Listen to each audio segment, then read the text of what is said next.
അച്ഛനെ പറ്റിയിട്ട് ഈ അപർണയുടെ അടുത്ത് സംസാരിച്ചുകൊണ്ടിരിക്കുന്ന സമയം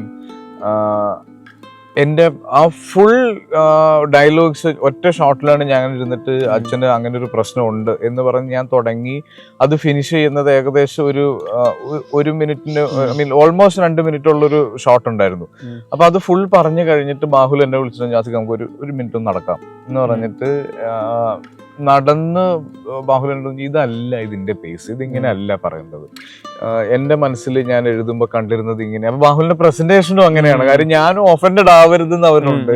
പക്ഷെ അതിന്റെ ഒരു സുഖം ഭയങ്കരമായിരുന്നു. എനിക്കത് ഭയങ്കര ഹെൽപ്ഫുൾ ആണ്. അതിൻ്റെ അകത്ത് കറക്റ്റ് ചെയ്ത് വരുന്ന സമയത്ത് പിന്നെ ഈ പല സാധനങ്ങളും ഇപ്പൊ ഈ നമ്മള് ഈ ബോഡി ഐഡന്റിഫൈ ചെയ്യാനായിട്ട് മോർച്ചറിയിൽ പോയി തിരിച്ചു വരുന്ന സമയത്ത് ഒരു ദിവസം ഞങ്ങൾ ഉച്ചയ്ക്ക് ഷൂട്ട് നിർത്തി.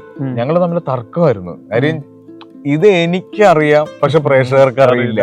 അപ്പൊ ഞാൻ എന്തിന് കരയണം എന്നുള്ളത് ശരിക്കും ഞങ്ങൾക്ക് അവിടെ ഷൂട്ട് ചെയ്യുന്ന സമയത്ത് ഒരു ഭയങ്കര കൺഫ്യൂസിങ് ആയിട്ടുള്ള ഒരു സ്റ്റേജിലേക്ക് എത്തിയായിരുന്നു. കാര്യം നമുക്ക് ഏറ്റവും കോൺഫിഡൻസ് തരുന്ന അല്ലെങ്കിൽ നമുക്ക് ഏറ്റവും ധൈര്യം തരുന്ന എക്സാക്ട്ലി ആ ഒരു കാര്യം എന്ന് പറയുന്നത് നമ്മൾ ചോദിക്കുന്ന ചോദ്യത്തിന് കൃത്യമായ മറുപടി തരാൻ പറ്റുന്ന ഒരു ക്യാപ്റ്റൻ സിനിമയ്ക്ക് ഉണ്ടാകുന്നുള്ളതാണ്.